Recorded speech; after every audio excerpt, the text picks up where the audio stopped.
विद्या भारती द्वारा संचालित आदर्श विद्या मंदिर स्कूल में केंद्र सरकार की नई शिक्षा नीति के प्रति लोगों में जागरूकता के लिए शिशु नगरी मेले का आयोजन किया गया, जिसमें सैकड़ों की तादाद में स्कूली बच्चों के द्वारा अलग अलग स्टॉल लगाई गई। मेले में आदर्श विद्या मंदिर सहित आसपास की स्कूलों के बच्चों ने भाग लिया और लुत्फ उठाया। आदर्श विद्या मंदिर में आयोजित शिशु नगरी मेले की शुरुआत मां सरस्वती के चरणों में दीप प्रज्वलन कर किया गया। मेले की शुरुआत स्कूल की स्थानीय अतिथियों द्वारा किया गया। मेले में विद्यार्थियों के द्वारा चित्र पुस्तकालय प्रदर्शनी, विज्ञान प्रयोगशाला, वस्तु संग्रहालय, चिड़ियाघर का जीवंत प्रदर्शन, आदर्श घर बगीचा, कलाशाला, क्रीड़ागन्न तरणताल प्रदर्शनी, राजस्थानी खान पान एवं पहवाने की प्रदर्शनी, सैनिकों की प्रदर्शनी, आध्यात्मिक यज्ञ मंडप का प्रदर्शन, स्टॉल्स विद्यार्थियों के द्वारा लगाई गई।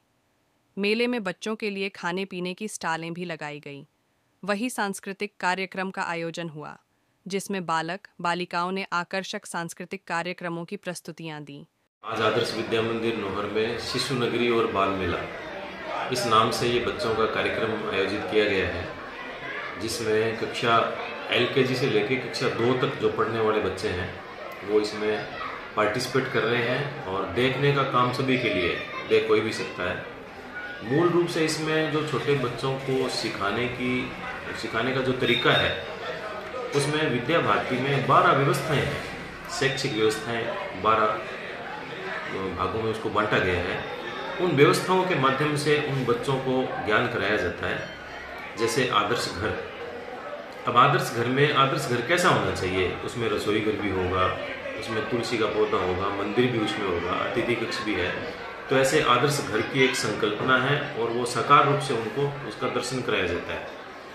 उसके बाद में रंगमंच है, तो बच्चे उसमें अपनी प्रस्तुतियां दे सकते हैं, अपने जो कोई भाव हैं, अपनी कला है उसका वो प्रदर्शन कर सकते हैं।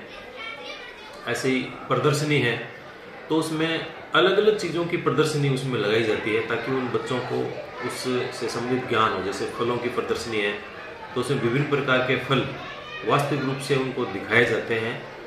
और विभिन्न प्रकार की सब्जी की प्रदर्शनी है, तो उसका उसमें ज्ञान होता है। कोई चित्र की प्रदर्शनी है या कोई अलग प्रकार से मोती है।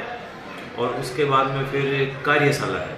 कार्यशाला में क्या है, अलग अलग जो काम होते हैं, जैसे कोई पुलिस है, कोई डॉक्टर है, कोई सैनिक है, कोई किसान है, तो वो अलग अलग कौन कौन से काम होते हैं वो सारे उसमें दर्शाए जाते हैं। ये सारे के सारे कार्यशाला के दौरान दर्शाए जाते हैं।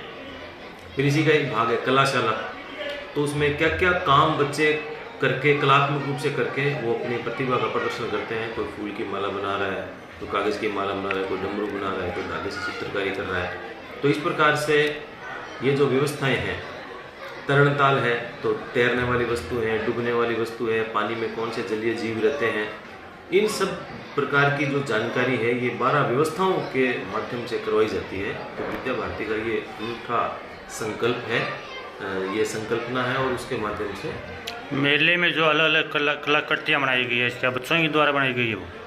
हाँ, जो आपने भी मान लीजिए इसमें कलाशाला में देखा, वो सारे बच्चों के द्वारा ही बनाया गया है इसमें। अब जो आदर्श घर है ये बच्चों ने ही इसको तैयार किया है, आचार्यों ने और बच्चों ने सहयोग से उसको तैयार किया गया है।